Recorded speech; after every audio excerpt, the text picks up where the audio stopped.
This is Dr. Bala Ambadi at Moran Eye Center.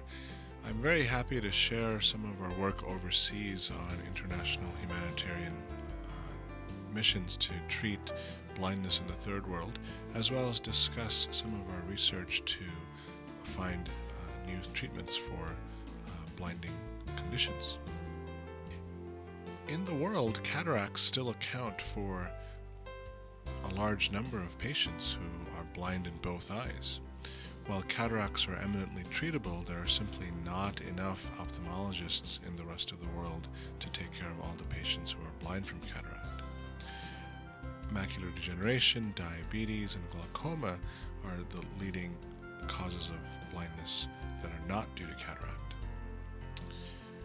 When you look at a pie chart of the world's blind by region, the vast majority of patients, as you could imagine, who are blind belong to third world countries, specifically Africa, Asia, and the Western Pacific. In the United States, the leading causes of blindness are macular degeneration, glaucoma, and diabetes. Cataract is still very common in America, but patients come to have their cataracts removed at a much earlier stage in their illness than overseas. For example, in America, patients with cataracts will come to have their cataracts removed when they can no longer drive or read a newspaper. Overseas, patients with cataracts may not present to their eye doctor until they can no longer eat or recognize faces. One of my very first overseas missions was with Orbis to the city of Accra in Ghana in 2006.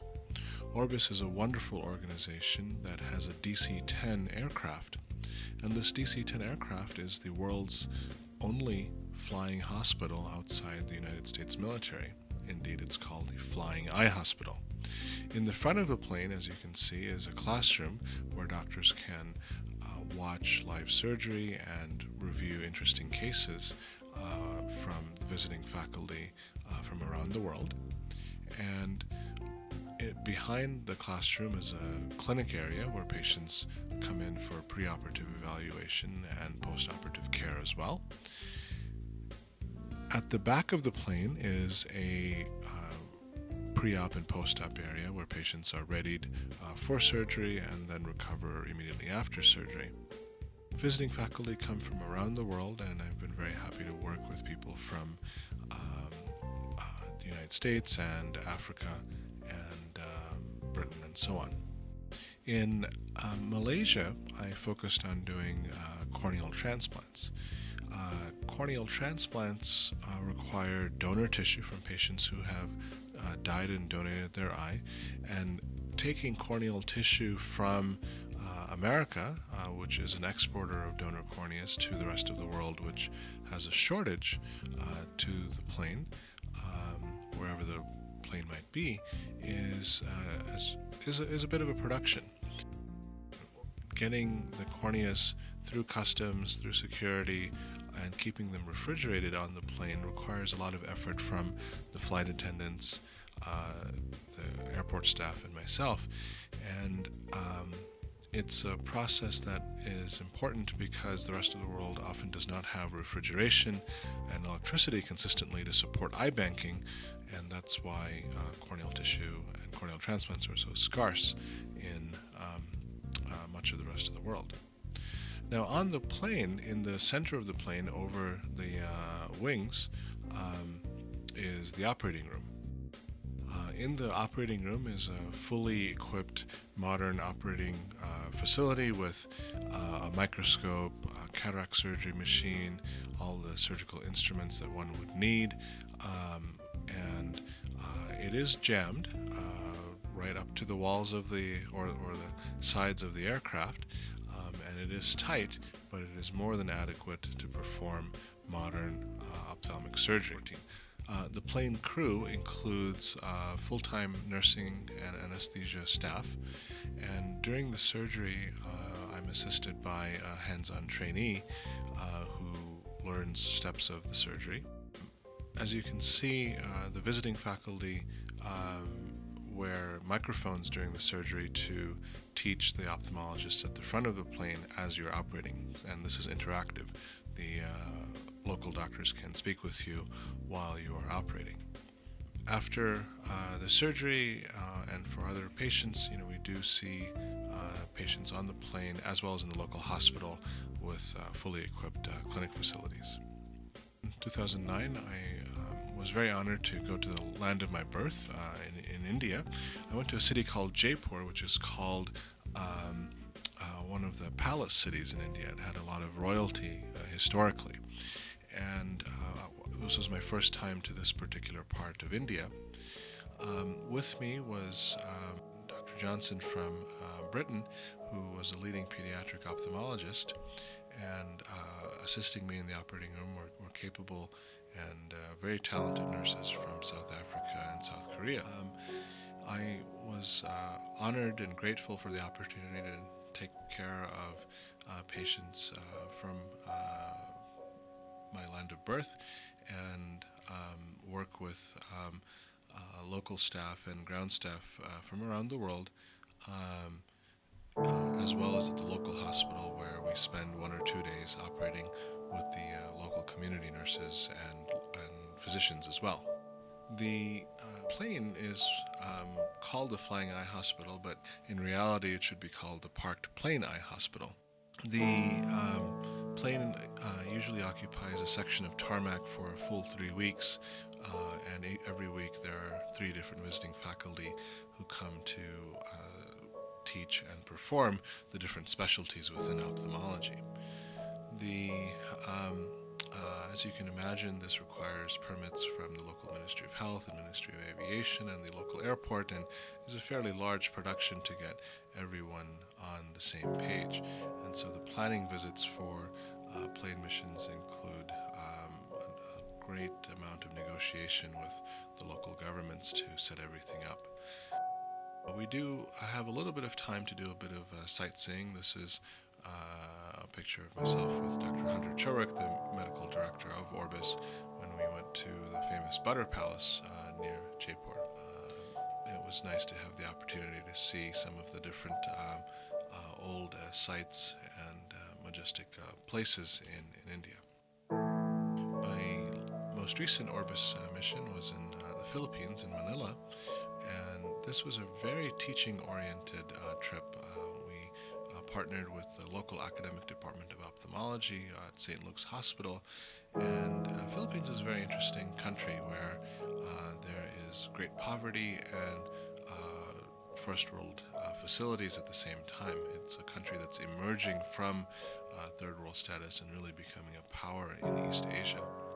We tried to focus the trip on not just adult patients but also pediatric patients. There's a lot of children with blindness in the Philippines, and for those of you who have known nurses, there's a lot of talented medical staff from the Philippines as well. Many nurses from the Philippines come to work in the United States full time. Again, the surgeries are performed on the plane as well as at the local hospital, and we have a full complement of crew and biomedical staff that is critical to running this operation.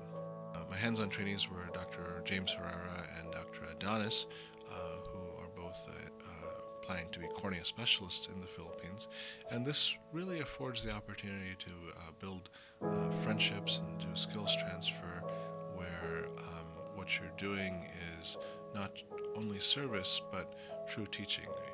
I'm sure you've heard the saying, if you give a man a fish, you feed him for a day, but if you teach a man to fish, you feed him for a lifetime. And that's really what Orbis is all about, teaching while doing service. So we not only have doctors teaching doctors, but nurses teaching nurses, and anesthesiologists teaching anesthesiologists, technicians teaching technicians. And so the goal of every Orbis trip is to build eye care teams. On this particular day, we had patients of all ages, a child, an adult, and an elderly lady. And that's the great thing about ophthalmology. In the world of eye care, patients of all ages have eye problems. And interestingly enough, all three of these patients had cataracts. And so cataracts can affect patients of any age, although they are more common in older patients. One of the nice things about working on a plane overseas as a medical staff is that you can do all kinds of things with respect to the plane that you can't otherwise, such as standing underneath its belly or in its cockpit or hanging out with its pilots. It's a unique experience getting to know a DC-10. The staff this time included nurses from Australia and England, and with every trip we get to know each other intensely over the course of the week and really build friendships that last a lifetime.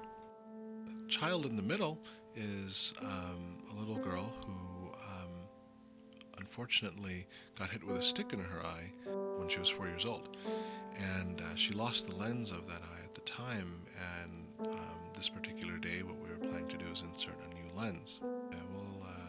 We'll get back to her case later on in the presentation. The Philippines has the oldest cathedral in the Eastern Hemisphere. St. Augustine's Cathedral is about 400 years old, actually, from when the Spanish came to Manila. The home of the Philippines' national hero for independence is a place called Intramuros, and I had the opportunity of visiting there as well, along with Dr. Chris Riemann, who's a retina specialist from Cincinnati, and some of our trainees from the St. Luke's Department of Ophthalmology. In addition to Orbis, I've had the great fortune of working with other nonprofit organizations, including Help Mercy International, with whom I went to Macha in the middle of Zambia in the central part of Africa in 2010.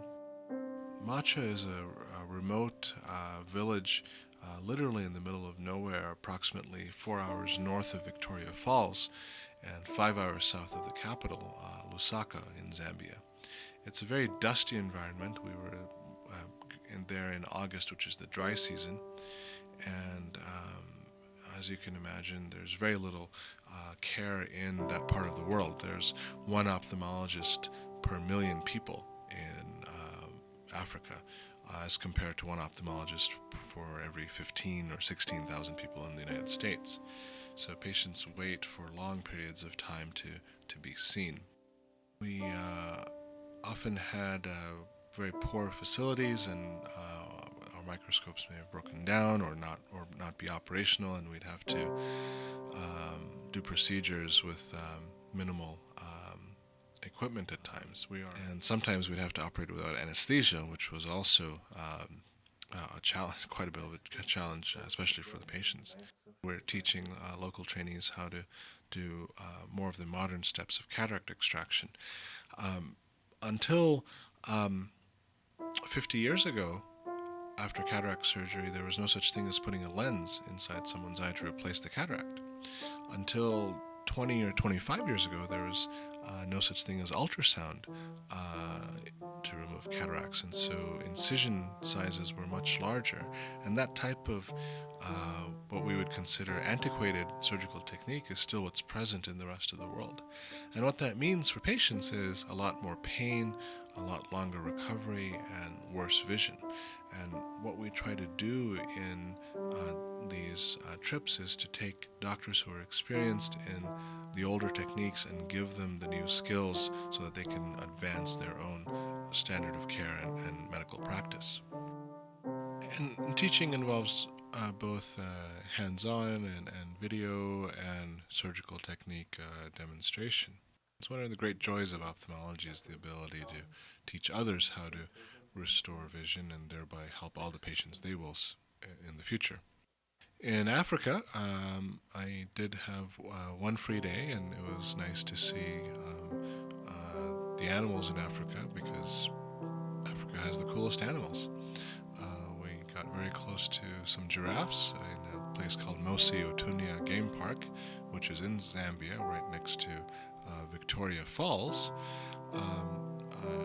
Lloyd Williams from Help Mercy International organized the trip and was my main partner during this whole week. Lloyd is also an ophthalmologist, and he was doing a good amount of eyelid surgery at the same time as I was doing cornea transplants and cataracts. The wards in Zambia are adequate, but not private. But the nursing staff and support staff are very dedicated. In Zambia, in addition to giraffes, we got to see elephants, hippopotami, and worked with a dentist and got very close to black rhinoceros. The sunsets are quite beautiful as well in the park, and you can see a lot of gazelles and antelopes in this picture. Dr. Sperber is the medical director for the Matcha Clinic, and he is a general internist and takes care of all kinds of patients and has lived there for 30 years.